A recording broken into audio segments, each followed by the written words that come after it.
All right, guys, I'm joined here today by Dr. K, aka Robert Kirby. He is an athlete, champion, author, right there, fit for purpose. Right? Yeah, a new book coming out. Well, I was just saying a moment before we went online that it would be nice to have the book here. It's been printed as we film this, and it's been printed in Penang, which is great. So hopefully the next interview, well, not hopefully, we'll have the book, of course, and some of the watchers of this video will also have the book. So yeah, this is more of a, I guess, a pre-book launch discussion. But yeah, I think today we just had a chance to catch you, and I thought maybe we find out a little bit more about who Dr. K really is. Okay. Yeah.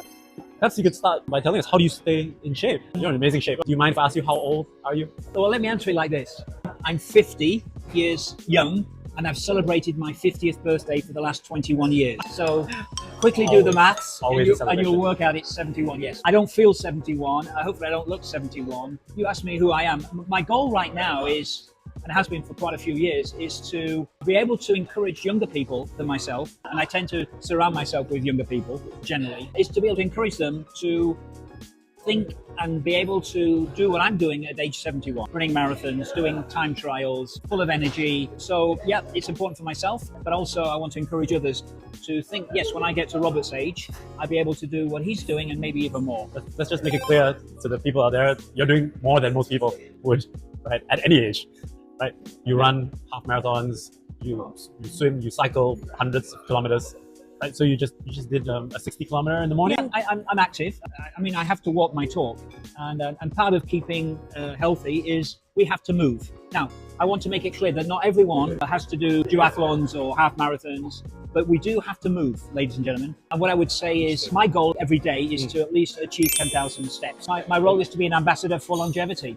With that, let me say that for most people, I mean, we have probably a young audience and they're not really thinking about their future so much, but let's be honest, most people, their last 10 years on this planet is hell. They have serious illness, they have some mobility issues, they may have cognitive impairment, that's dementia, Parkinson's.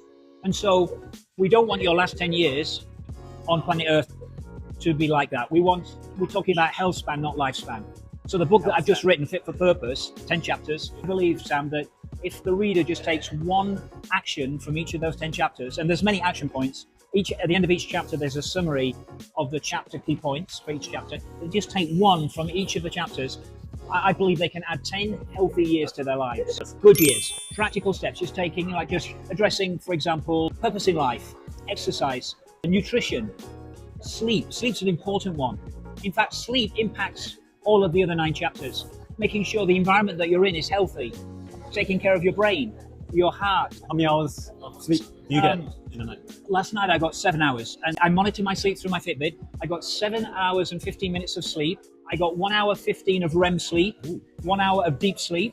Deep sleep is where, when you're sleeping, is where all of the toxicity from the brain is taken out. It's like putting the rubbish out. It detoxes your brain. And if you're not getting sufficient deep sleep, you can imagine it's like putting your rubbish out, no one taking it away. It builds up and it smells. My sleeping heart rate last night was 45. Wow. And my resting heart rate this month is average 50. Wow. Nice. So that's a good sign. Do the doctors ever get concerned when they take your pulse? But that has come about through again, good nutrition, good exercise, being around people that motivate me. They're not sucking the life out of me. I'm around good people. That's some advice there as well. Who you mix with, socialize. Right. So do you mingle with a lot of local champions, athletes? I've always had this strategy: surround yourself with people better than yourself. In all walks of life, particularly in the area of running and cycling. But also, it's onus on me as well, not just to be around people that are better than me, but also to encourage people who are behind me. Hence the book altogether, and hence my sharing on this video is that this is not just for me. I feel that I'm on this planet to encourage others. To be in the Bible, they talk about Barnabas, this character Barnabas, and he was known as being an encourager. In fact, the translation of Barnabas is son of the encourager. I just feel it onus on me to encourage others, whether it's in the area of health and wellness and longevity, or in the area, as I've just been doing with your team, sharing on artificial intelligence, the little knowledge I have to help others. Leadership is in my DNA. But I can only do that if I'm filling myself with good stuff as well, because if I'm giving out, I need to take in. Hence, I need to be around people that are better than myself. That's good advice. Yeah, it's not just about looking after yourself, but looking after... Yeah, I mean, another mantra of mine is teach what you want to learn. In your opinion, what role do you think AI can play in health and wellness? Oh, incredible. Well, what it can do is, like for my Fitbit data, I get a report every week. Yeah, You can guys. take that data, that report, and ask AI, like Grok, for example, say, Grok, give me 5 or 6 actions that I can take based on this last week's data. So it might highlight that I was lacking sleep. It might highlight that my resting heart rate was a little higher than the norm. So I can pay attention to that. And it can give me even more complicated, more in-depth data. Also, you can ask, for example, any of the AI engines, not just Grok, Claude, Gemini, Chat, to give you, for example, a exercise program. And you give Grok some more information. You'd have to give him your male, your height, and a few other things. That's what we call the prompt. Yeah, you could use AI, and I am using AI very effectively. And it also helps with a lot of the deep research for my book.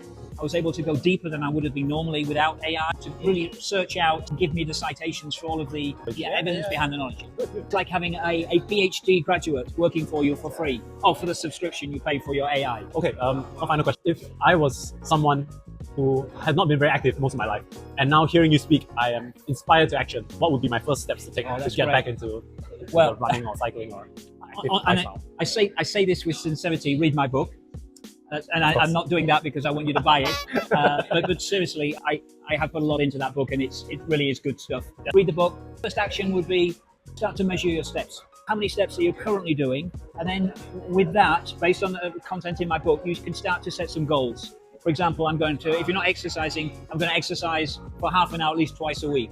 I'm going to make sure if I'm doing an average of 4,000 steps, because you don't know yet, but you need to start measuring, I'm going to increase that to 6. Small steps. But you can't improve what you don't measure. It's an old adage. Okay, yeah, get the baseline. Set some simple goals. Yep, simple goals. And start to get into a community. In Penang, it's a lifestyle destination. There's the Straits Ski Duathlon every second Sunday. There's the PPK riding group. Yeah, there's the Roy Riders. Get yourself into a community that I want to say forces you in a nice way. There's no excuse to get into a community. Getting into a community creates accountability. We'll close on that. Thank you, Sam. Thank you, Dr. K. Thank you.